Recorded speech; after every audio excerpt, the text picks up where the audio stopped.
Assalamualaikum warahmatullahi wabarakatuh. Halo semuanya, aku Ina Safia Putri dari Prodi Pendidikan Sosiologi dengan NIM 140 56 25 121. Hari ini aku ingin membahas tentang sejarah Perang Dunia Kedua. Apa penyebabnya dan bagaimana perang itu dapat berakhir. Oh iya, video ini aku buat untuk memenuhi tugas akhir semester pada mata kuliah wawasan pendidikan yang diampu oleh Bapak dosen Dimas Kurniawan. Oke, kita langsung mulai ke videonya.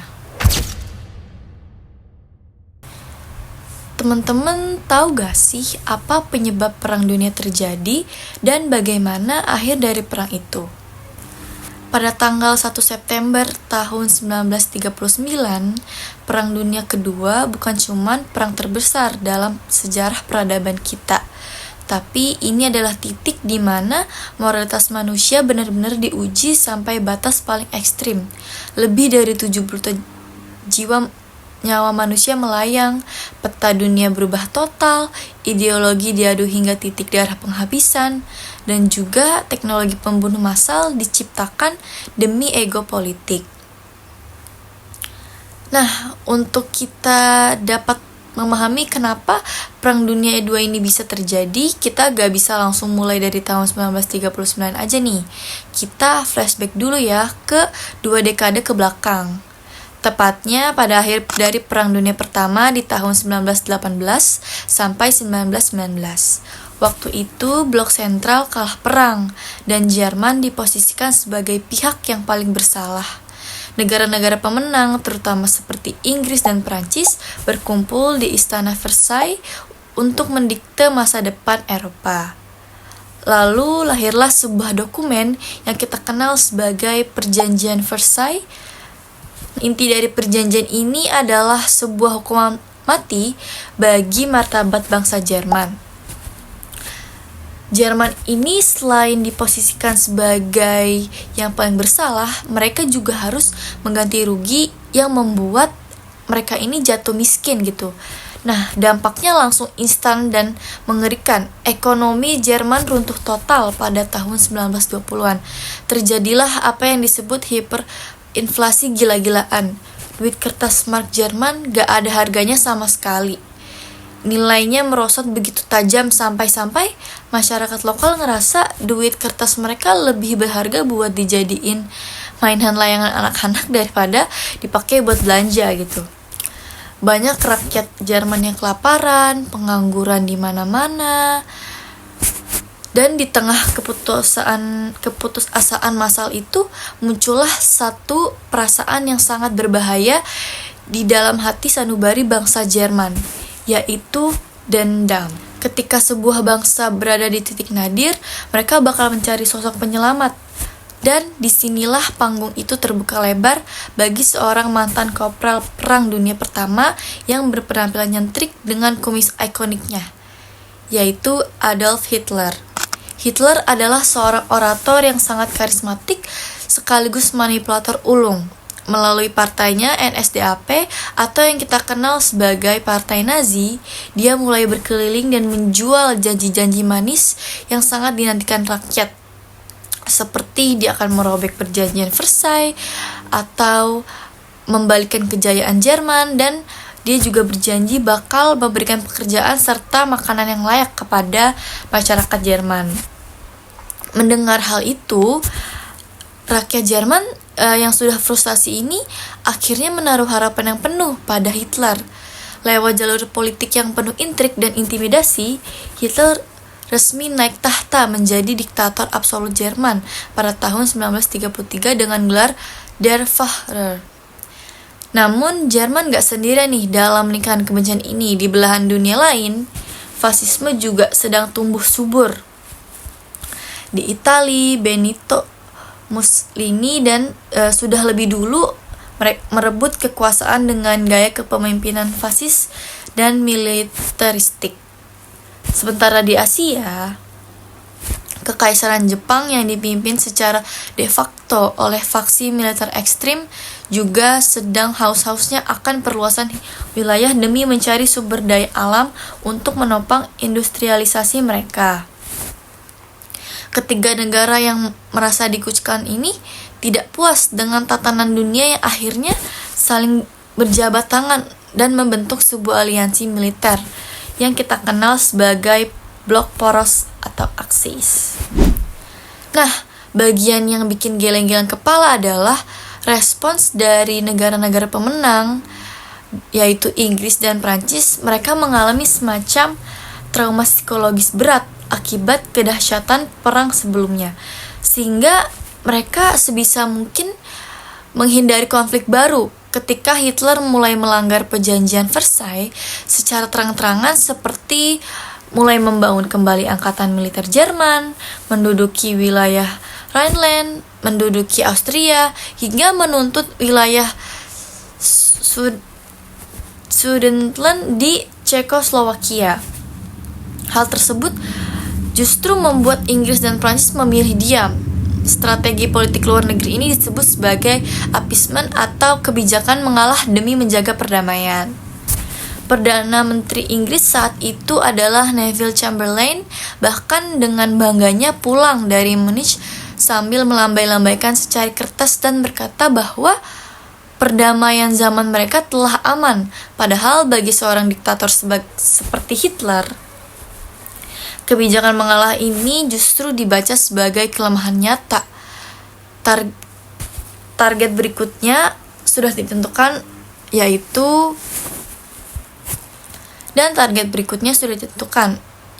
Polandia. Sebelum melancarkan serangan ke Polandia, Hitler melakukan sebuah manuver politik yang bikin seluruh dunia syok. Jerman yang anti-komunis tiba-tiba menandatangani fakta non-agresi dengan musuh ideologis terbesar mereka, yaitu Uni Soviet yang dipimpin oleh Joseph Stalin. Fakta ini dikenal sebagai Fakta Molotov-Ribbentrop. Di depan publik, mereka berjanji gak bakal saling menyerang, tapi di bawah meja mereka punya kesepakatan rahasia untuk membagi wilayah Polandia jadi 2 bagian. Setelah posisi belakangnya aman dari ancaman Soviet, Hitler langsung tancap gas pada tanggal 1 September 1939. Mesin perang Jerman secara brutal menginvasi perbatasan Polandia. Disinilah dunia untuk pertama kalinya menyaksikan sebuah taktik militer baru yang sangat revolusioner dan mematikan, alias perang kilat. Taktik ini mengandalkan kecepatan, koordinasi, dan elemen kejutan yang paling luar biasa. Alih-alih menggunakan metode perang parit yang lambat seperti pada Perang Dunia Pertama, Jerman mengkombinasikan serangan udara dari pesawat pengobam Stuka untuk menghancurkan komunikasi dan mental musuh, serta diikuti oleh penetrasi cepat dari divisi tank baja Panzer, lalu disapu bersih oleh pasukan infanteri bermotor. Polandia yang saat itu masih menggunakan strategi konvensional hancur lebur dalam hitungan minggu. Melihat Polandia diinvasi, Inggris dan Prancis sadar kalau diplomasi mereka selama ini gagal total. Mereka gak bisa tinggal diam aja. Pada tanggal 3 Desember 1939, kedua negara ini resmi menyatakan perang terhadap Jerman. Blok sekutu kini berhadapan langsung dengan blok poros. Perang Dunia Kedua resmi dimulai.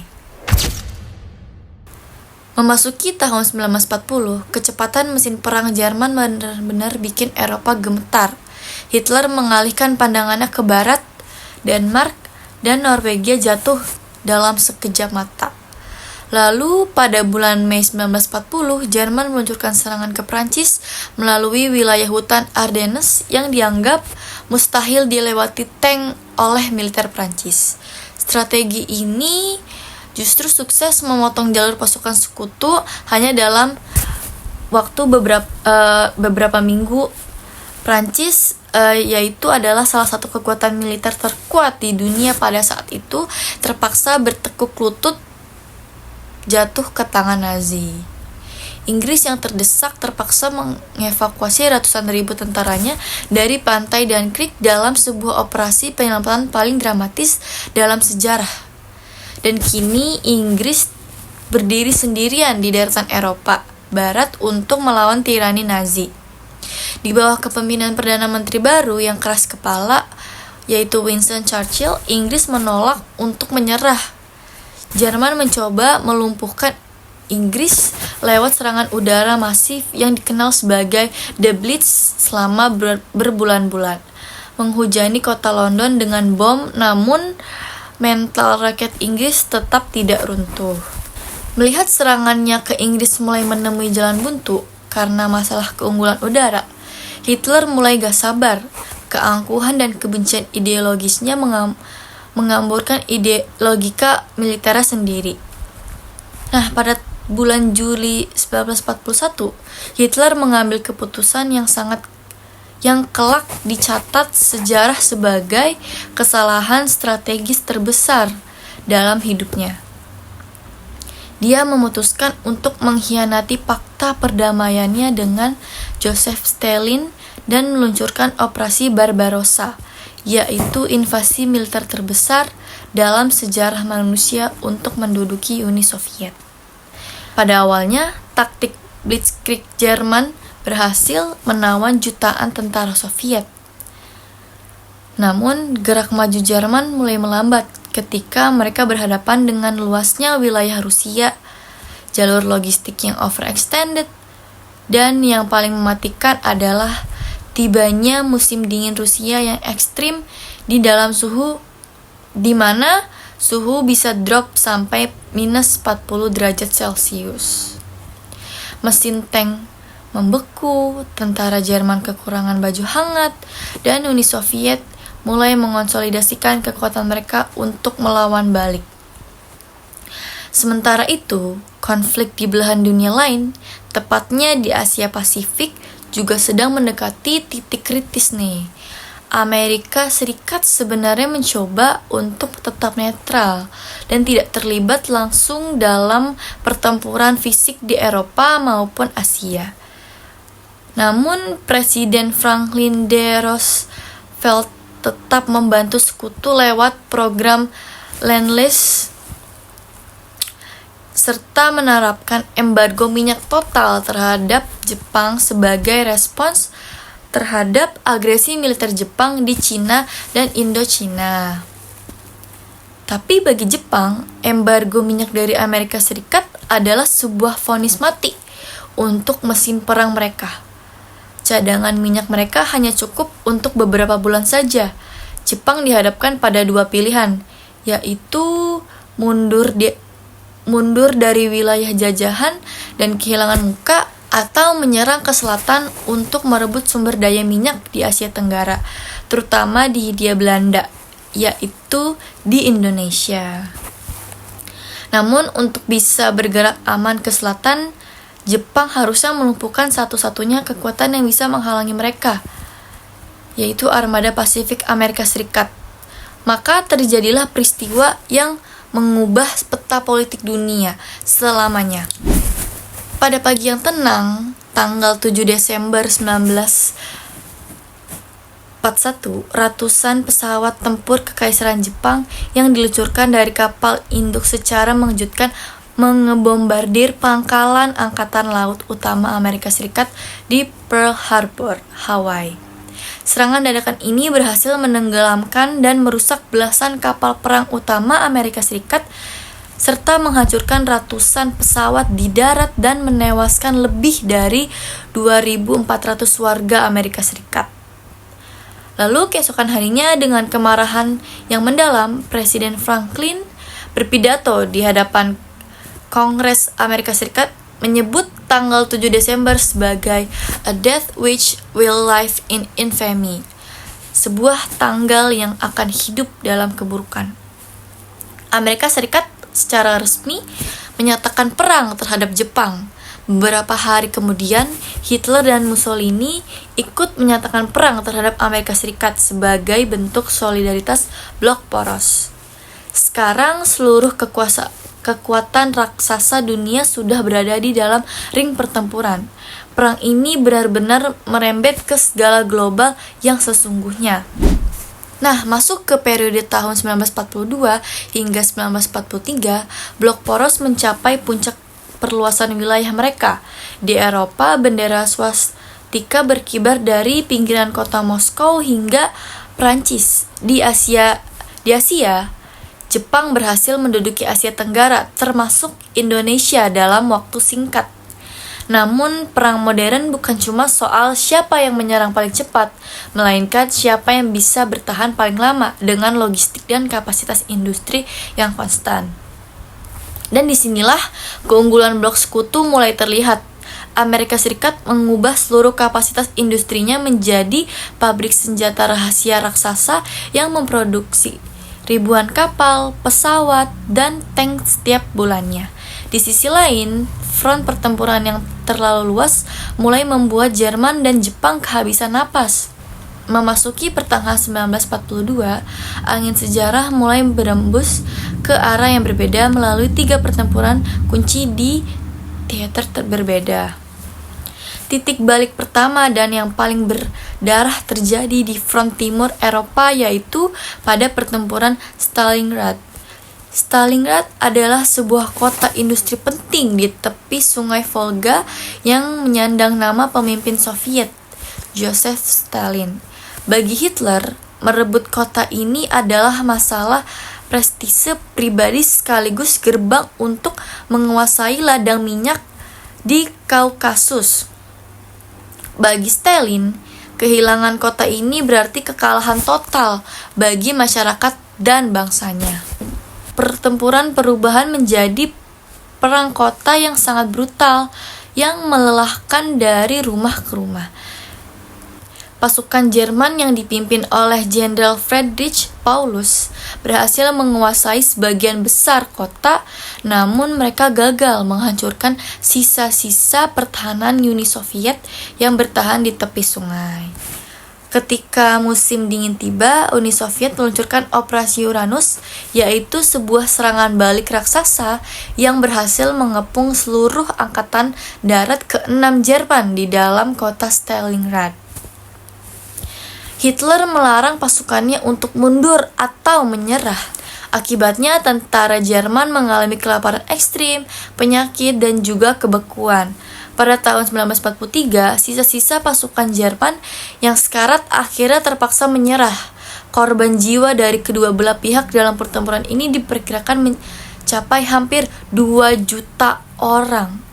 Kekalahan di Stalingrad menghancurkan mitos bahwa tentara Nazi tidak bisa dikalahkan. Sejak itu, Jerman terus dipukul mundur ke arah barat. Nah, titik balik kedua terjadi di hamparan luas Samudra Pasifik pada bulan Juni 1942, yaitu pada pertempuran Midway. Jepang berencana memancing sisa armada kapal induk Amerika Serikat ke Pulau Midway untuk dihancurkan dalam sebuah jebakan pamungkas. Namun, intelijen militer Amerika Serikat berhasil melakukan sebuah pencapaian yang luar biasa, yaitu mereka berhasil memecahkan kode rahasia Angkatan Laut Jepang, yaitu JN-25. AS tahu persis kapan, di mana, dan dengan kekuatan apa Jepang akan menyerang. Alih-alih terjebak, Laksamana Chester Nimitz justru menyiapkan jebakan balik kepada Jepang dalam pertempuran laut dan udara yang berlangsung hanya beberapa hari.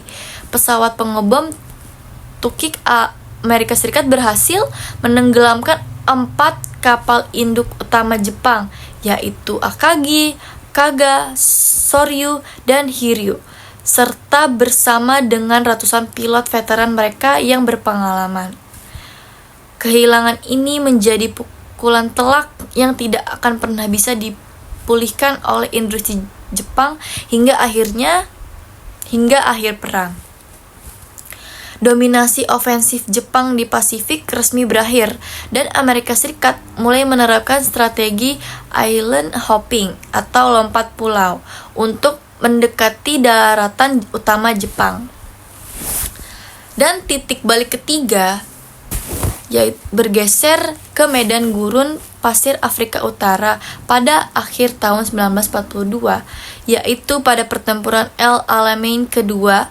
Jenderal Jerman yang legendaris yaitu Erwin Rommel alias The Desert Fox memimpin pasukan Korps Afrika Jerman dengan tujuan merebut terusan Suez yang vital bagi jalur logistik Inggris. Namun, Jenderal Inggris Bernard Montgomery berhasil menyusun pertahanan yang kokoh dan memanfaatkan keunggulan jumlah logistik serta bahan bakar yang disuplai sekutu. Pasukan Rommel berhasil dikalahkan dan dipaksa mundur jauh ke Tunisia. Nah, kemenangan ini membersihkan pengaruh Aksis dari Afrika Utara dan membuka pintu bagi sekutu untuk meluncurkan invasi ke perut lunak Eropa, yaitu Italia, yang berujung pada jatuhnya rezim Benito Mussolini pada tahun 1943.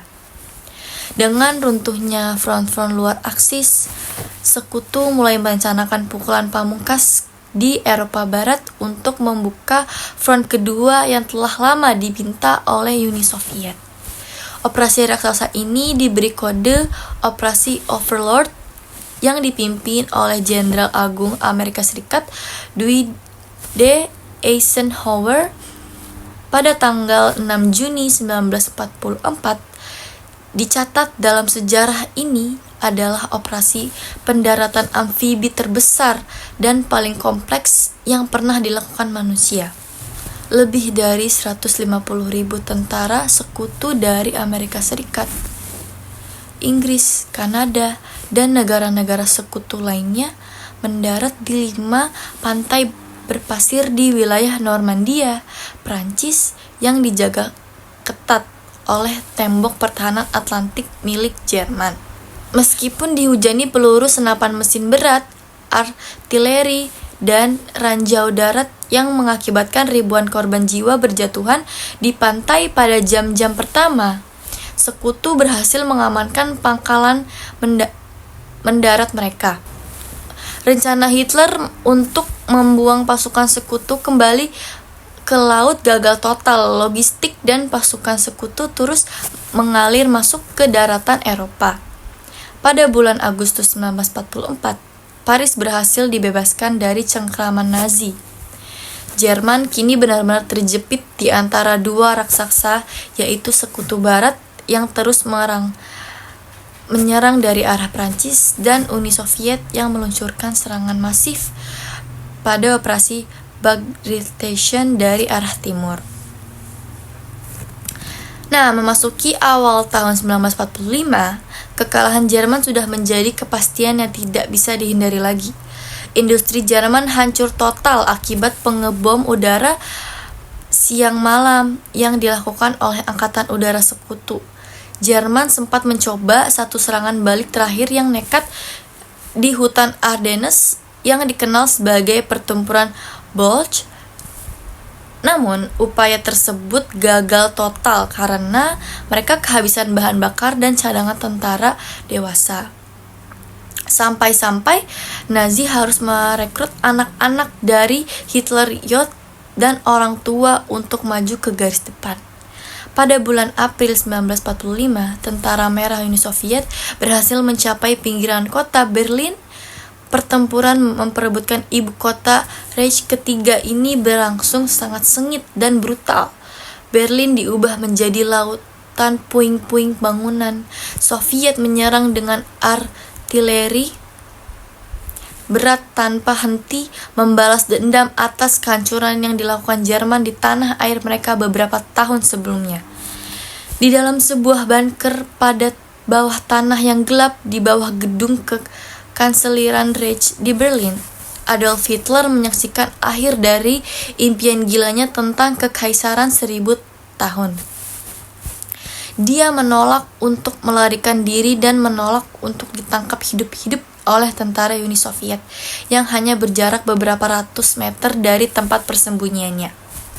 Pada tanggal 30 April 1945, Hitler bersama dengan istrinya yang baru dinikahinya yaitu Eva Braun memutuskan untuk bunuh diri. Jasad mereka langsung dibakar di luar bunker sesuai perintah terakhirnya agar tidak dinodai oleh musuh. Dengan tewasnya sang Führer, sisa-sisa komando militer Jerman menyadari bahwa kelanjutan perang adalah tindakan yang sia-sia. Pada tanggal 8 Mei 1945, dengan delegasi militer Jerman menandatangani dokumen penyerahan diri tanpa syarat kepada Sekutu Berlin. Hari itu dirayakan di seluruh dunia barat sebagai VE atau Victory in Europe Day. Kegelapan Nazi di Eropa resmi runtuh. Namun meskipun meriah di Eropa, namun Perang Dunia Kedua secara global belum sepenuhnya selesai. Di belahan dunia lain masih ada satu bara api besar yang menyala, yaitu Kekaisaran Jepang. Meskipun armada lautnya sudah habis dan kota-kota utamanya terus dibakar oleh bom napalm dari pesawat pengebom B-29 Amerika Serikat, militer Jepang masih memiliki jutaan tentara darat di pulau utama dan wilayah jajahan mereka. Mereka memegang teguh kode etik militer kuno Bushido yang menganggap menyerah adalah aib terbesar bagi keluarga dan negara. Mereka lebih memilih mati dalam serangan bunuh diri massal yang disebut Gyokuai atau mengirim pilot-pilot muda dalam misi bunuh diri kamikaze atau menabrakkan pesawat penuh bom ke kapal perang sekutu. Pemerintah Amerika Serikat yang kini dipimpin oleh presiden baru yaitu Harry S. Truman setelah Franklin wafat dihadapkan pada pilihan dilematis yang sangat berat. Berdasarkan estimasi militer, jika sekutu harus melakukan invasi darat langsung ke pulau utama Jepang, pertempuran diprediksi akan berlangsung hingga tahun 1946 atau 1947 dan memakan korban jiwa antara 500 juta hingga 1 juta tentara sekutu serta jutaan warga sipil Jepang. Truman mencari cara lain untuk menghentikan perang dengan cepat tanpa harus mengorbankan lebih banyak tentara negaranya. Cara itu adalah sebuah program ilmiah super rahasia yang dinamakan Manhattan Project. Manhattan Project adalah proyek pengembangan senjata pemusnah massal berbasis fisi nuklir yang dipimpin oleh fisikawan J. Robert Oppenheimer. Setelah berhasil diuji coba di gurun New Mexico pada Juli 1945, Truman memutuskan untuk menggunakan senjata mengerikan ini terhadap target militer dan industri di Jepang untuk memaksa mereka menyerah secepatnya. Pada tanggal 6 Agustus 1949, sebuah pesawat pengebom B-29 bernama Enola Gay terbang di atas kota Hiroshima dan menjatuhkan bom atom pertama di dunia yang diberi nama Little Boy. Dalam hitungan detik, bom itu meledak di udara, menciptakan bola api raksasa dengan suhu jutaan derajat Celcius, gelombang kejut dan radiasi penuh instan yang langsung meratakan sebagian besar kota menjadi debu. Sekitar 70.000 hingga 80.000 orang tewas seketika dan puluhan ribu lainnya menyusul dalam beberapa minggu akibat luka bakar parah dan paparan radiasi nuklir yang mematikan.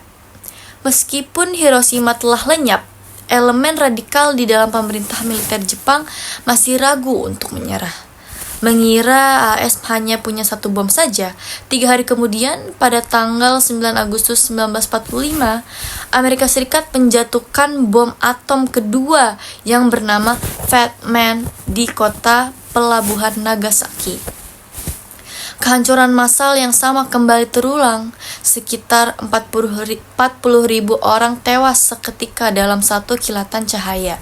Di saat yang bersamaan, Uni Soviet juga menepatin janjinya kepada Sekutu Barat untuk menyatakan perang terhadap Jepang dan meluncurkan invasi kilat ke wilayah Manchuria yang dikuasai Jepang. Terjepit oleh kehancuran total akibat senjata nuklir baru dan ancaman invasi dari Uni Soviet di utara, Kaisar Jepang Hirohito akhirnya memutuskan untuk melakukan intervensi politik yang belum pernah terjadi sebelumnya. Ia menyadari bahwa melanjutkan peperangan bukan lagi soal mempertahankan kehormatan, melainkan akan berujung pada pemusnahan total seluruh bangsa Jepang dari muka bumi pada saat itu. Pada tanggal 15 Agustus 1945, rakyat Jepang mendengarkan suara kaisar mereka untuk pertama kalinya melalui siaran radio yang mengumumkan bahwa Jepang menerima ketentuan deklarasi Potsdam dan menyerah tanpa syarat kepada sekutu.